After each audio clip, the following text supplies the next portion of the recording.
Crap. Ready to press the button. Go for it. 3, 2, 1, go. Test 1, 2. Test. Yep, I'm good. All right. Rock and roll. Get started whenever you're ready, which should be now. Start it. Right now. You start it. It's you say the beginning. No, I say the beginning, don't I? Yes. The guy misses like 2 episodes and he forgets everything that's happening. So this is episode 96. Episode 96. Brought to you by The World Changer. Spam. And Cedar Fair theme parks. All right. Episode 96.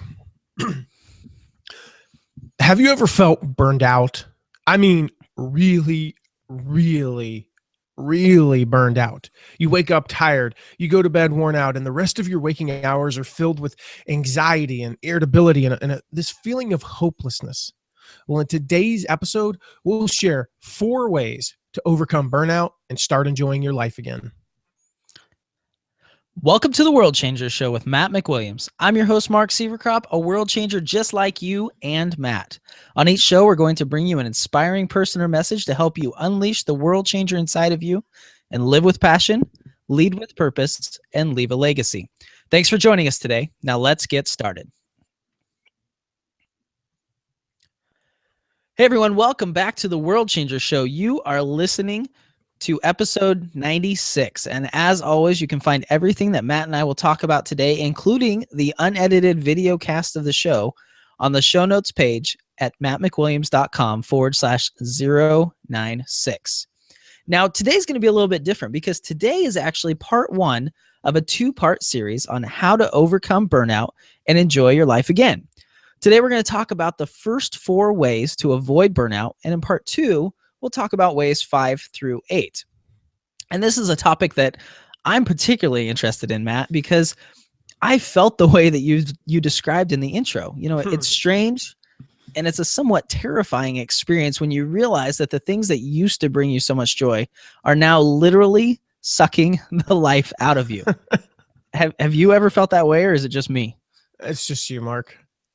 No, okay. I hate to say this. I felt this way probably a couple or more dozen times. I mean, maybe 100 times. I've lost count. But, one particular time that comes to mind was, well, actually, there's 2 times that come to mind. Both of them were when I had reached this point where I had started a business, and the first 6 months of starting a business, especially when I was single, the first time I really started a business that grew explosively.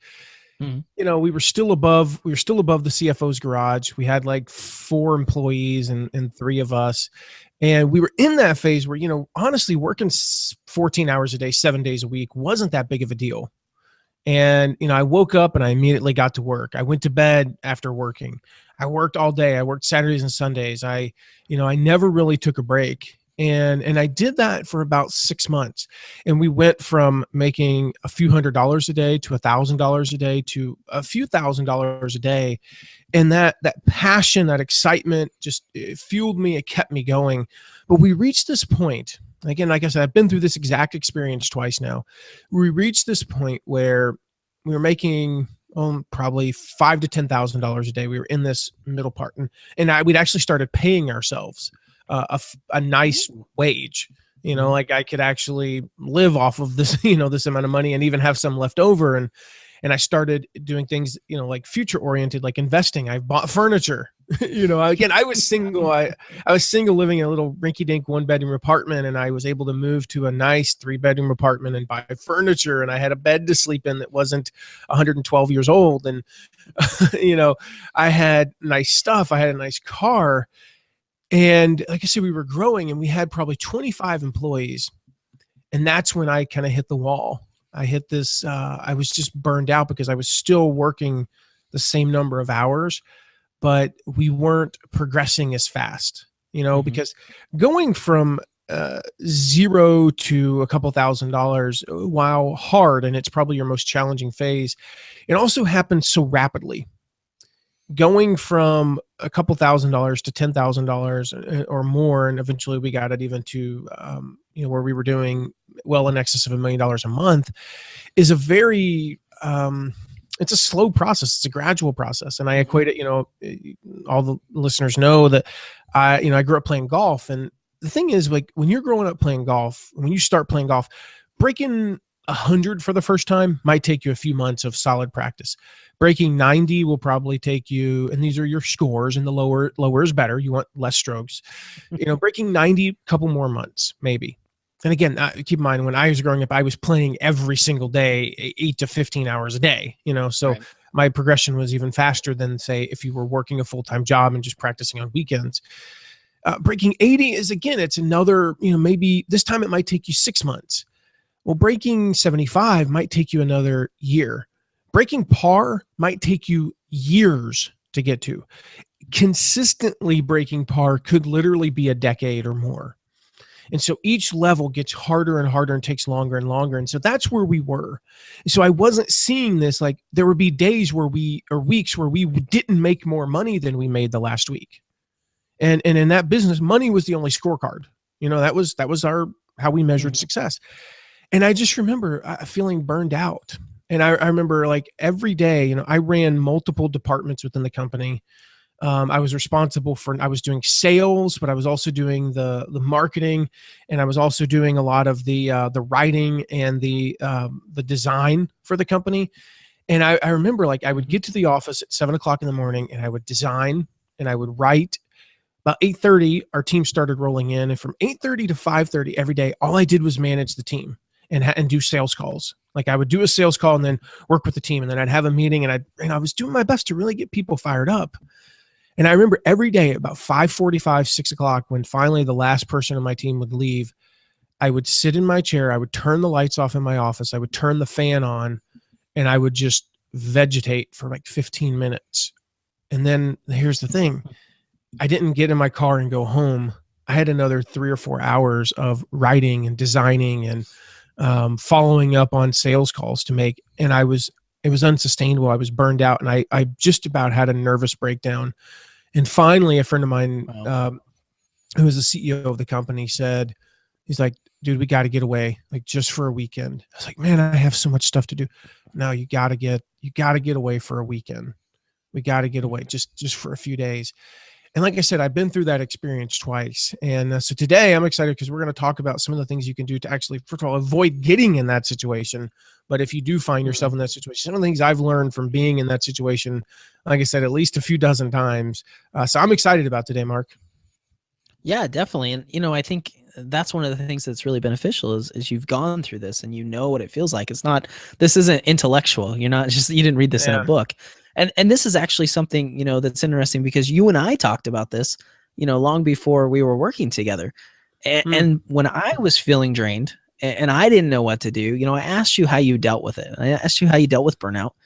And one of the first things you told me was that all of the effort would be worth it. Yeah. And so before we get into the first 4 ways that we're going to talk about how to avoid burnout, let's talk about that for a second. How important is it to keep your why in mind and remain long-term focused to avoid burnout? Well, your why is everything. I mean, I think about, let's think about the phase that we're going through in our business, Mark. This is a very busy time. Like, as we're recording this, I'll let people in on a little secret. We're recording this on a Saturday morning. It's much earlier for Mark than it is for me because he's 3 hours behind me. I basically, to record this, we kind of had to, like, either change locations or kick our families out of the house. Right. It was a hectic morning. We have a newborn, so it's crazy. And it's just a very busy time. We're working on 2 product launches right now. We're working with Ray Edwards, who's actually, we got an episode coming up with him, a replay of his episode, which I'm really excited about because it's one of my favorites, our most popular episode ever. We're also working with Lewis Howells on his book launch. We have Jeff Goins. We have his launch of Tribe Writers coming up like 2 weeks after, or a week after that, a week after Lewis Howells ends. So there's no rest. There's just boom, boom, boom for us. And yet the why is what drives me, because when I think of, okay, what's the why behind this? The why is that while we're busy in this time, I wouldn't trade it for anything, because right after that, we actually have some downtime, and I get to work from anywhere. We're gonna, we travel a lot, and I get to work from those places. And sometimes that means that I have a little bit busier time than everyone else, because there are weeks where I might put in 70 hours. And then there are weeks where I'm not going to put in 70 hours, as opposed to, Yeah. I know what I'm doing every day from 8 to 5 because my boss Right. tells me to do it. And so my Right. why is that I have time freedom. My why Mhm. is that I get to, even in this busy time, I'm always there when my kids wake up. I get to eat lunch with them most days, not all days. Mhm. I get to eat dinner with them every night, with the exception of one night a week where I've got a group of guys that I meet with. And I get to say goodnight to them every night. I get to make breakfast. I get to hang out with them. I get to go out at 10 o'clock in the morning in the middle of my work day and go play soccer with my daughter. I Yeah. make all of her games. I make, all of their doctor's appointments. And I don't say that to brag. I say that and say, that's my why. And so Mhm. sometimes it means that I'm working at 11:30 at night because Yeah. I'm hanging out with them during the day. And if you keep that in mind, then I think that you won't get burned out. Like, I don't feel burned out. There are days where I'm tired. There's days where I'm Mhm. just flat out exhausted, and there's days where I'm a little frustrated, but I don't get burned out. And I always wake up the next day with the same amount of energy that I woke up the day before, which is a high level, because I'm keeping that why in front of me at all times. Mhm. Well, I think you're right, and I feel similarly. I mean, it's that time freedom is what drives me too, and what allows me to, spend 4 hours on a Saturday doing this. And I think everyone else has to figure out what that why is for them. I mean, why are you doing what you're doing? Why Yeah. why are you working on that side hustle? When the kids go to bed, or on a Saturday, or early in the morning before you go to work. And if you figure those things out, then it allows you to deal with that burnout. So let's jump right in. We're going to talk about the ways 1 through 4, like I said, of overcoming burnout and enjoying your life. I think that's an important part of it. Matt, what is number one? Well, and keep in mind that most of the stuff we're going to talk about are geared towards, they're geared towards just people who were kind of in a position like you were before, Mark. Right. And like most of, the listeners and most of our audience has been in, where they're not just going to work from 9 to 5 every day. They're Right. going to work from 9 to 5 every day, and they have a side hustle, a side gig. They have a dream job that they're working towards. Mm-hmm. If we've surveyed our audience, 90 something percent of them know what they want to do at some Mm-hmm. point. And for most of them, it's actually not what they're doing full time right now, Right. but they know what it is and they're working towards it. Now, maybe it's an hour in the morning and an hour at night. Maybe they have a blog on the side. Maybe they have 200 readers or a couple hundred listeners or whatever it is, but they're working towards something. Mm-hmm. And so I want to make that clear. Like, if that's not you, some of this advice is still relevant. Please don't get me wrong, but it may not be as relevant. Right. You'll So have to number adjust one, it. Yep. yeah, you'll have to listen and see what works for you. But number one is to this sounds simplistic, but plan a week off. There are a couple different versions you can do of this, and actually, Mark, I believe, if I'm not mistaken, the genesis of this tip was actually like an email conversation that you and I had a while The back, right? the genesis of all of these, actually. Yeah. This was, Okay, like I this is mentioned, I asked yeah. you what So this is cool. This is cool. This is like you were going through that, and then Mhm. we had this discussion, and this is how we ended up here. So this is actually kind of fun, coming full circle with this. But yeah, I advised you, and this is what I advise people: is take a week off. Now that might be that you take a week off from everything, and that means you take a week off from your full-time job and your side job, your dream job, your side hustle, whatever you call it. Or it might be that you just take a week off, if this is more practical, just from your side thing. And so Mhm. what I mean by that is, if at all possible, when you take time off from your full-time job, don't be working on your side hustle that week. Like, you need a complete disconnect. But if it's unrealistic in the near future to plan a week off with your work, because maybe your job, my brother-in-law is a firefighter, you have to plan your weeks off a year in advance. Right. There is no, what, I think I'm going to take 3 weeks, 3 weeks from now, I'd like off. Like, every job I've ever actually worked for somebody, I still have that option. If I told them, Right. like, I'm taking 2 weeks from now off, they're like, cool, go ahead. I don't care. So I've been blessed with that. And obviously I have that opportunity now, but Right. when you're working a full-time job and a side gig at the same time, it's a grind, and you got to Mhm. have some time to escape and relax. And so if you can't take that full-time job off and your side thing off, then just take a week off from the side stuff. So what that means is you're going to work, you're getting there at 8:30, you're leaving at 5:30. And when you're waking up in the morning and you're going through your morning routine, you're not doing your side thing. That gives you maybe it's an extra hour of sleep. Maybe it's an extra hour to pray and meditate, whatever you want to do in the morning, extra hour with your family in the morning. Imagine if you're normally accustomed to waking up and working on your side hustle and your kids come downstairs. And I've been here. When our daughter would come downstairs, it's, oh, hang on, sweetie, daddy's working for another half hour. Well, imagine what it would be like if you're just sitting downstairs sipping coffee, you're already ready for work, and it's 7:30 in the morning. You don't have to leave for another 45 minutes, and your kids come downstairs and you just want to play with them or make them breakfast, just hang out with them, read a book to them, and what that would feel like for a week. And so, you sleep in, go to bed early, have some fun. When you come home, you get home at 6:00, like everything's off. There's no phone, there's no side hustle, there's no periscoping or Twittering or Facebooking. I'm with my family or I'm with my friends. I'm going to watch a movie. I'm going to relax. I'm going to read that book that's been sitting there that I wanted to read for 2 weeks. So take the time off, like enjoy the entire weekend, a 3-day weekend. Again, if you can't take a whole week off from your full-time job, maybe at least ask for like, hey, boss, 2 weeks from now, I'd like to take Friday off. And so you work, have 4 days off from your side gig, and then you have a 3-day full weekend. And here's the funny thing. This is what's so cool about this is when you plan that, just planning that and having that to look forward to, it completely changes your psyche. There have been studies done on this that show that the best part of Christmas for kids is December 1st through 24th. It's not December 25th. It's not December 26th.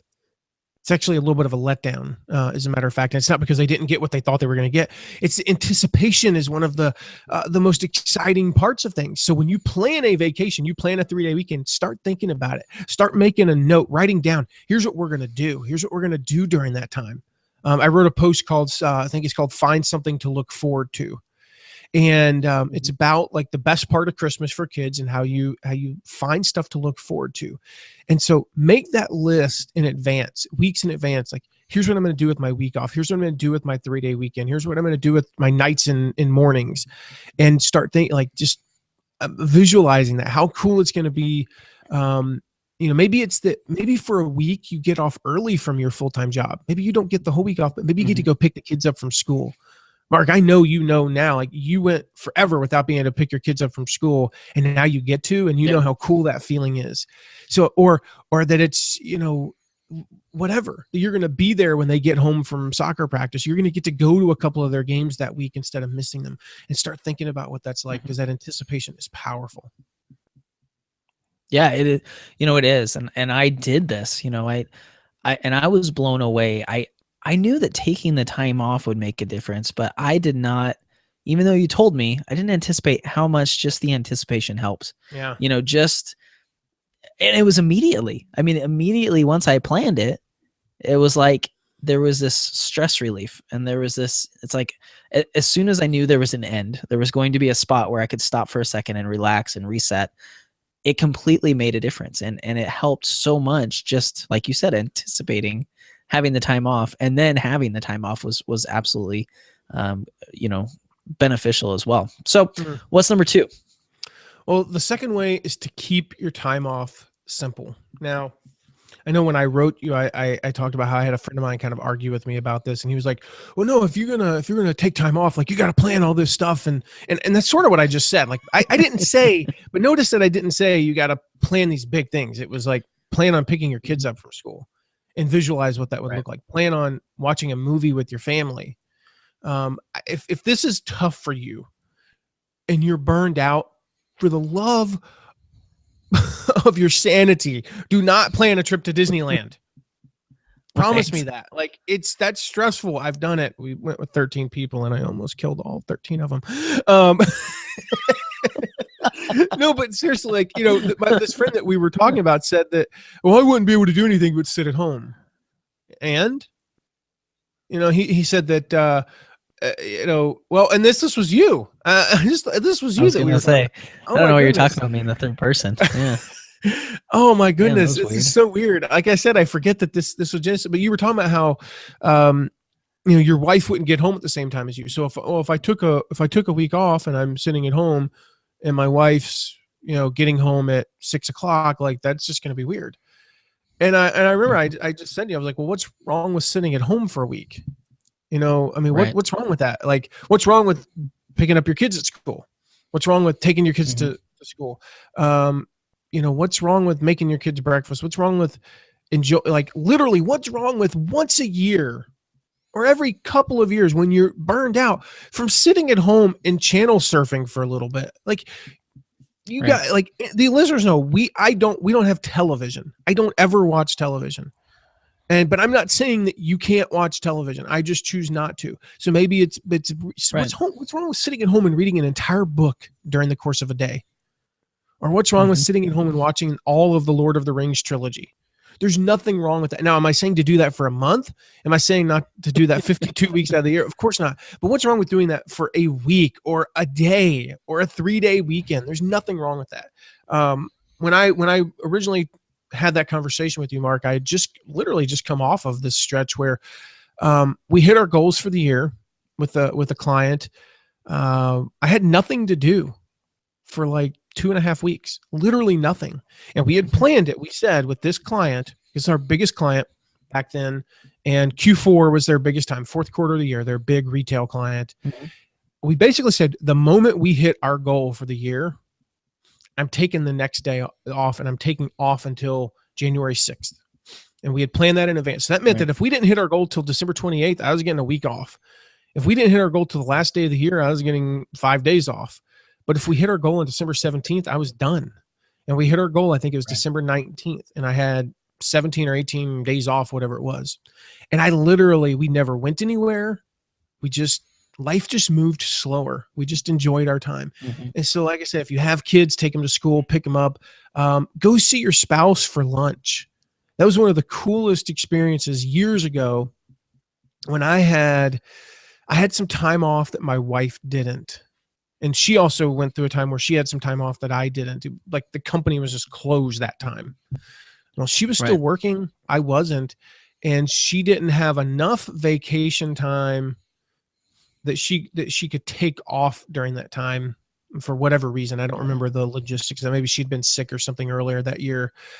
And so, but every day I took her to work, and then I drove back the 30 minutes to our house. And then I drove up to see her for lunch. And then I drove back, and we went to lunch for the full hour, maybe hour and 5 or 10 minutes. And I drove up and picked her up from work. And so I got to see her more because I didn't have to wait for her to get home. And every day I took the dogs for a walk. Every day I cleaned the house a little bit, accomplished a little bit of the honey-do list. And I had dinner. I purposely planned it where we would have dinner. I don't suggest this if you're scared of your house burning down, by the way, but every day I would get dinner and I would pop it into the oven right before I left. And it had to be something that took long enough that if we got stuck in traffic, it'd be okay.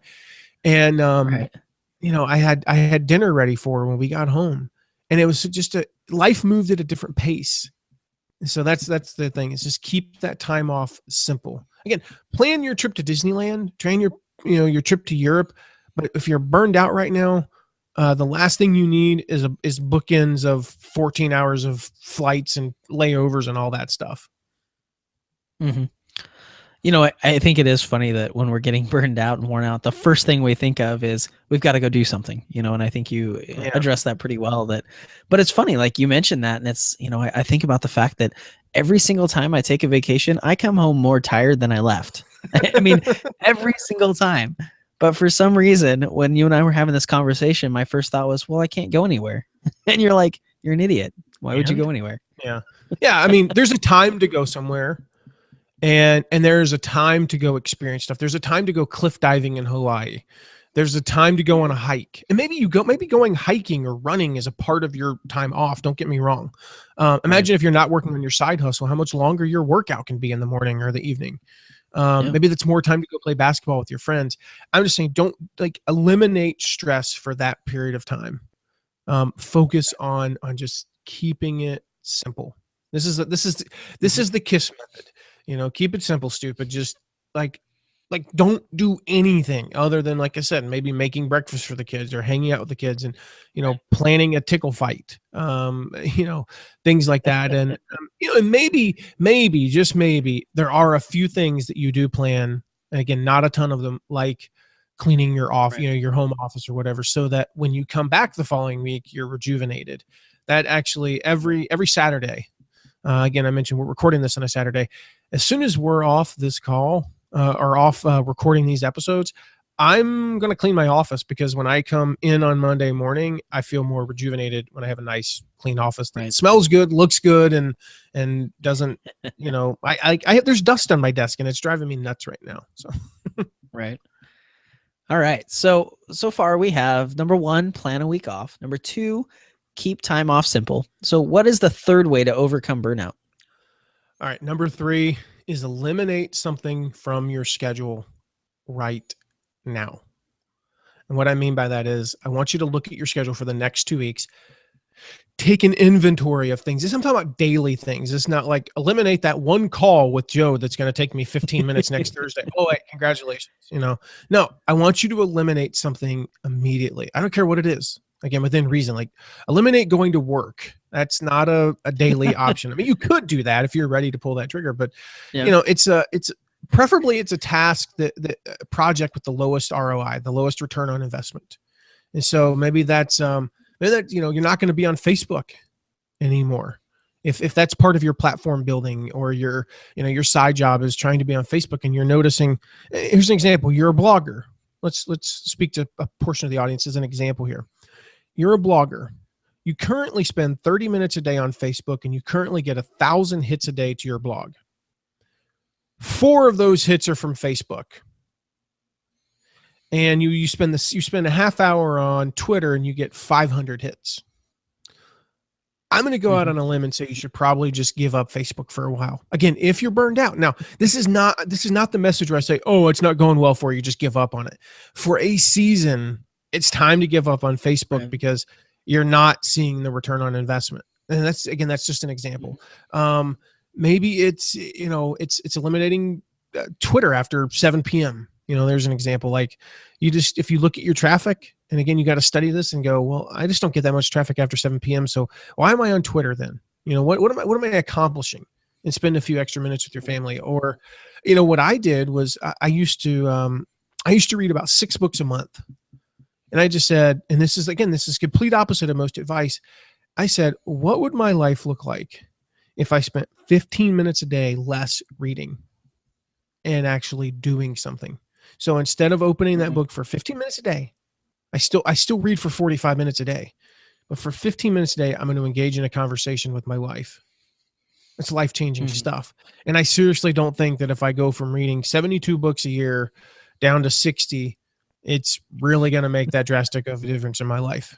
I get a lot of information. I've got information overload, as a matter of fact, but it's, probably freed up 10, 15 minutes a day that I spend less. It's hour and a half a week, whatever it works out to be. And it's been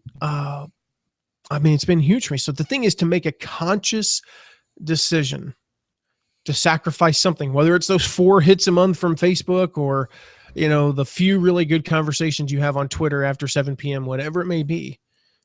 It's eliminate something from your calendar right now so that you can have more time for family, more time for your health, more time for your sanity, just more time to have clearness. If you're spending 30 minutes a day on Facebook and it's not returning anything, what if you just use those 30 minutes to literally do nothing?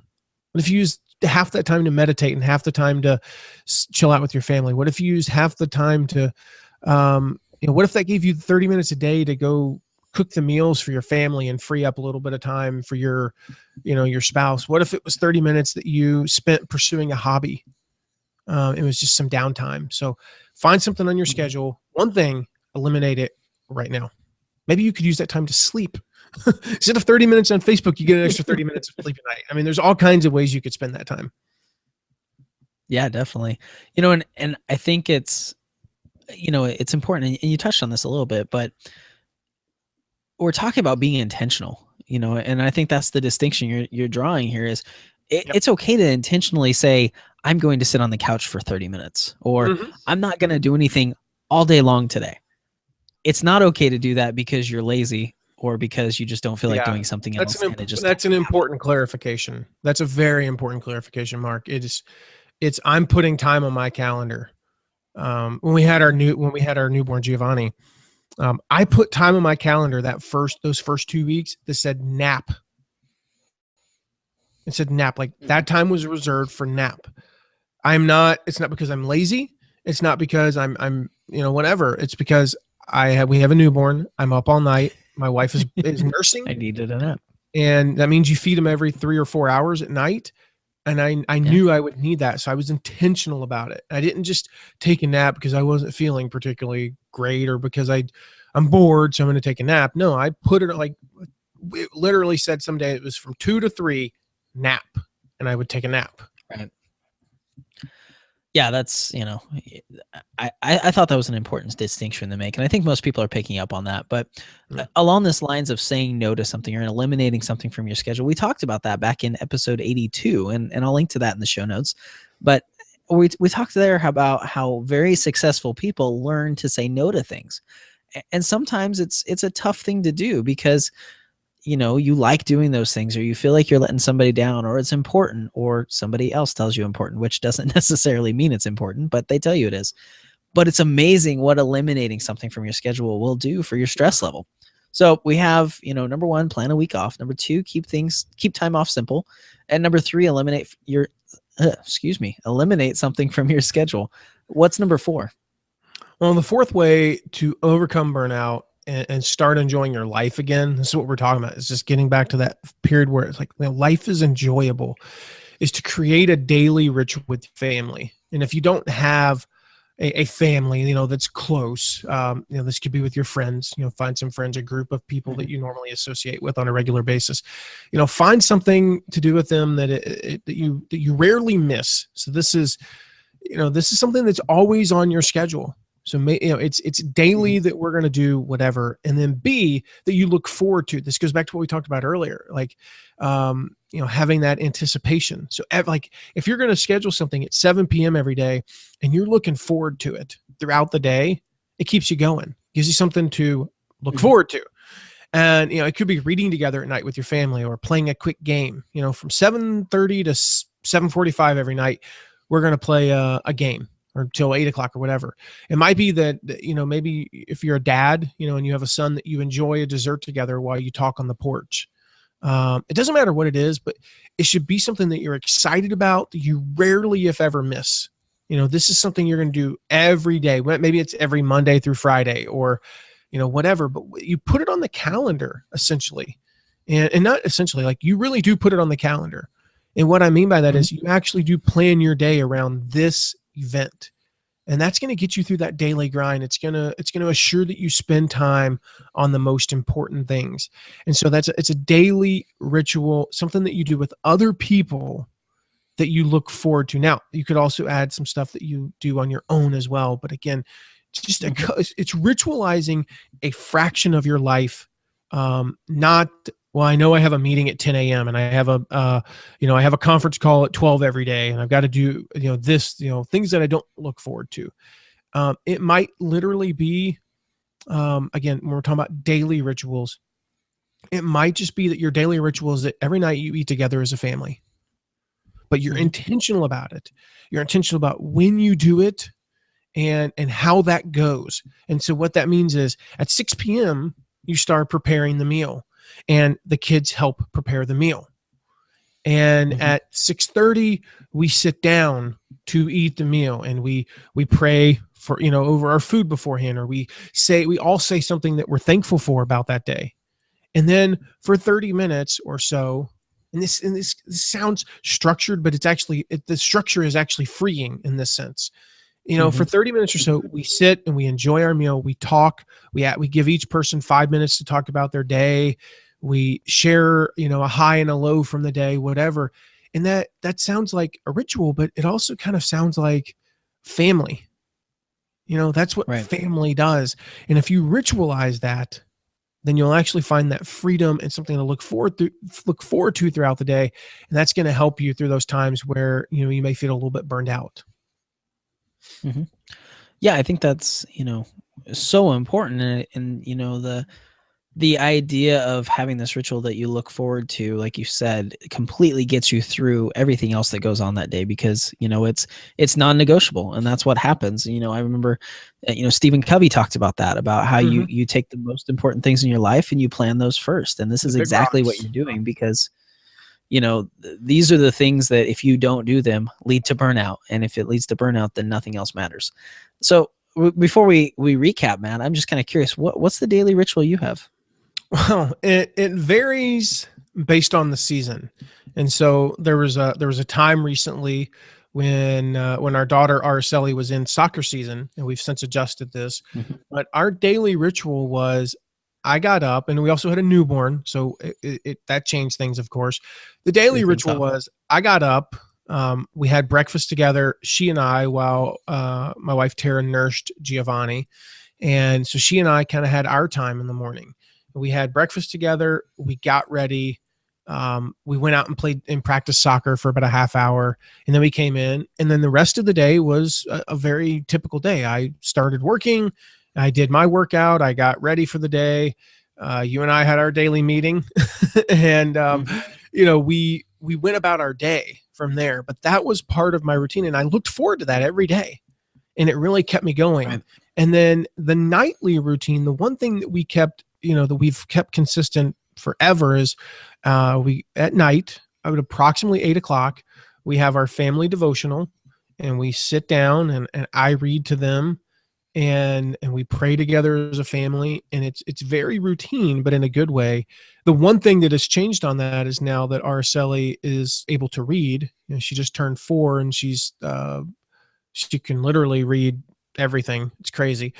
And so now she reads sometimes, but we share, stories. We're reading from different books. We're reading from the Bible, whatever it may be.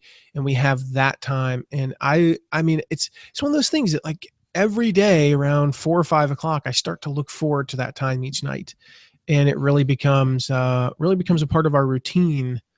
But like I said, there is freedom in that, because I know I'm guaranteed to have that time tonight. I don't feel obligated to do it. I look forward to it. Right.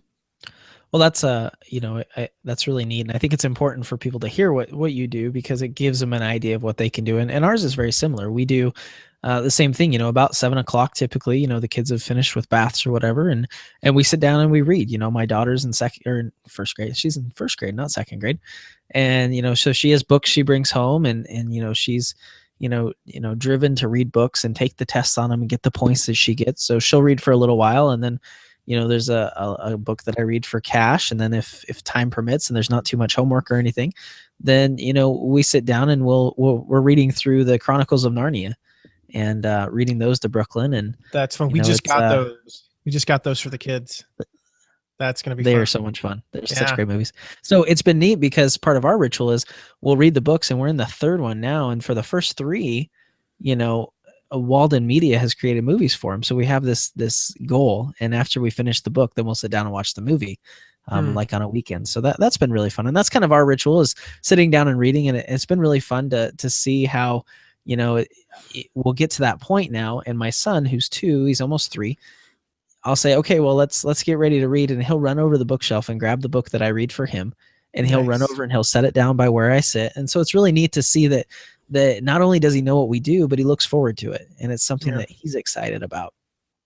Yeah. So let's talk about that. I want to, you mentioned something there that I want to touch on, Mark.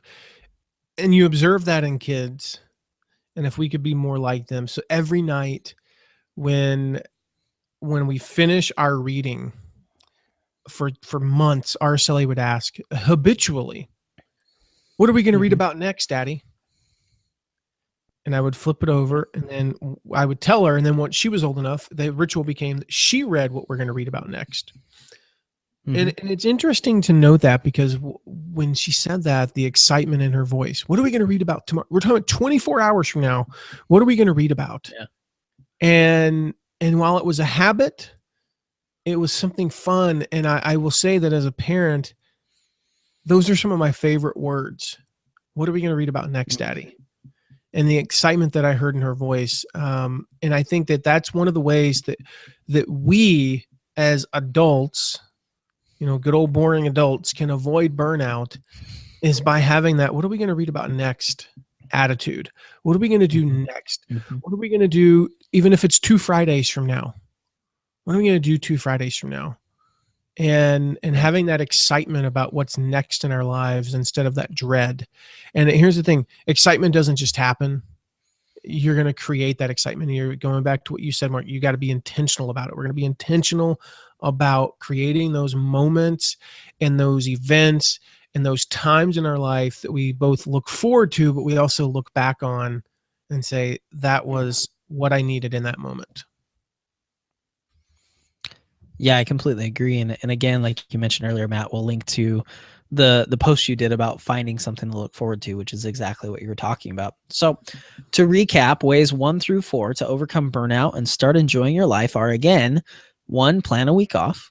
2, keep that time off simple. Don't make it crazy and go to Disneyland. 3, eliminate something from your schedule immediately.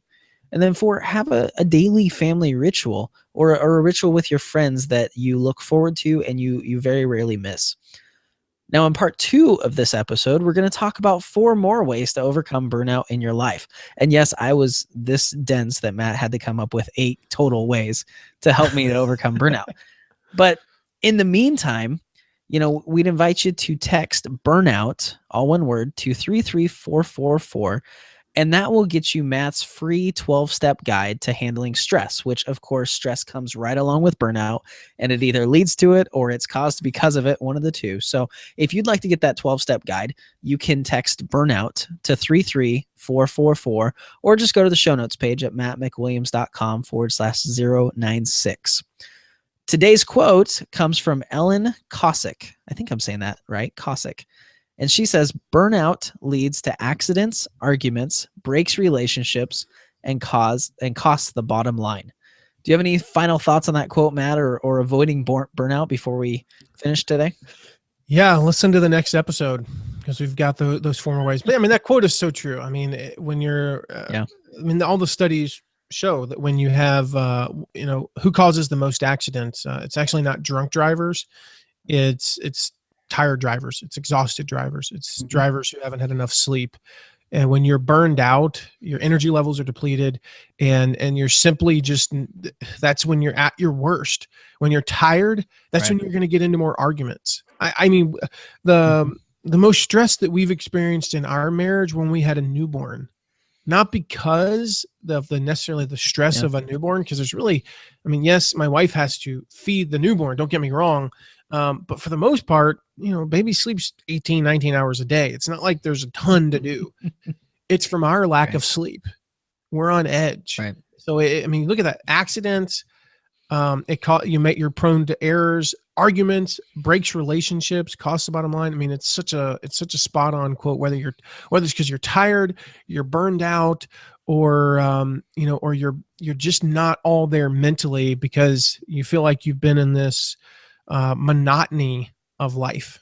It's a bad place to be. Yeah. So today's question is, what are you doing next Tuesday? Come listen to the next episode. No, I'm just kidding.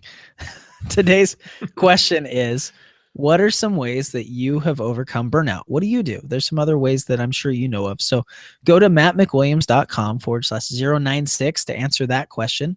You can also find the links to everything we've talked about today, including the link to Matt's free 12-step guide to handling stress. And you can find all of that stuff and the video cast of this episode at mattmcwilliams.com/096. Or, like I said, you can text burnout to 33444 and get that 12-step guide to handling stress. So, Matt, as we finish up here, let's take a moment and we'll thank a few more people who have been kind enough to leave us ratings and reviews on iTunes. Absolutely. Shout out to Omar Zenholm from the $100 MBA, one of the top podcasts. To my friend Jeremy Montoya. Thank you, Jeremy. I just now saw your name on here. That's awesome. Miro Bosco, to Triple B11Q, It's one of the more mysterious usernames that I've seen. To are you kidding me on this next one? No, I'm not going to say this next one. But he does. Yeah, he actually leaves a great review though. Thank you. So I think you know who you are with your username though. Anyway, we'll call him Schmitty minus the yeah, that's what I was gonna say. Yeah. And then we have a Redan21. Thank you so much, guys. I just really appreciate the reviews, and you guys are awesome. Thank you so much. I don't know. Did I say thank you enough there? I don't know. You might want to say it one more time. Thank you to all of you. You guys rock. Yeah, thank you. You know, those are so important, and they help us get noticed. They help us get in front of people. They help us find other world changers that are looking for this type of information. So if you have yet to leave us a review, we would love to have a review from you. And you can find the link to leave one at mattmcwilliams.com/096. And again, like I said, tune in to episode 97 next week for the part 2 of this episode on how to avoid burnout and start enjoying your life again. And now for Matt's pick of the week. Matt, what is the pick this week? Well, the pick of the week this week ties right in to what we've been talking about, but overcoming burnout and reducing stress and just being calmer in life and having more calm.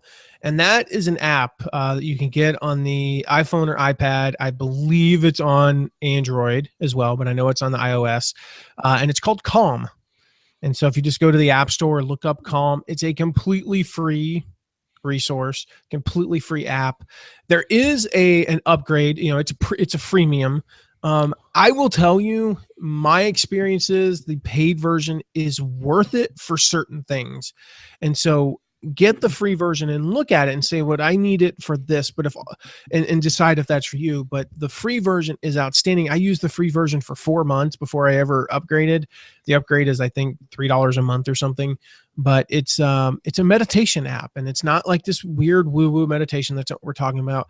It's just, it helps you get into a place where you can breathe properly and you can be calmer and find a place of just existing and not having to be go all the time. So if this episode has resonated with you, and I assume it has if you made it this far, go check out the Calm app. Just like that, if you go search the word Calm in the App Store, it should be, when I checked recently, it was the first one there. It should be the first one. Go download it, totally free, and then start doing the 10-minute. I would suggest starting with the 10-minute program. It's a guided meditation, and it is absolutely outstanding. Is it called Calm in the Storm? Is that what it is? It's not. Calm in the Storm, stress management and relaxation. It's not this one. It's called just Calm. I'll have to look it up. Well, it's not the one that I just mentioned then. Well, I will look for it later, but you can find the link, and I will have the link before this goes live for that resource and all the other resources we talked about today on the show notes page at mattmcwilliams.com/096. And not to sound like a broken record, but on next week's episode, we're going to talk about part 2 of overcoming burnout and starting to live again. So if you enjoyed this episode, like Matt said, you don't want to miss ways 5 through 8 for overcoming burnout. Until next week, remember, you were born to change the world. You were born to make history. You were born to truly enjoy your life. So believe it, become it, and pass it on. Good one. Yay. All right. Silence.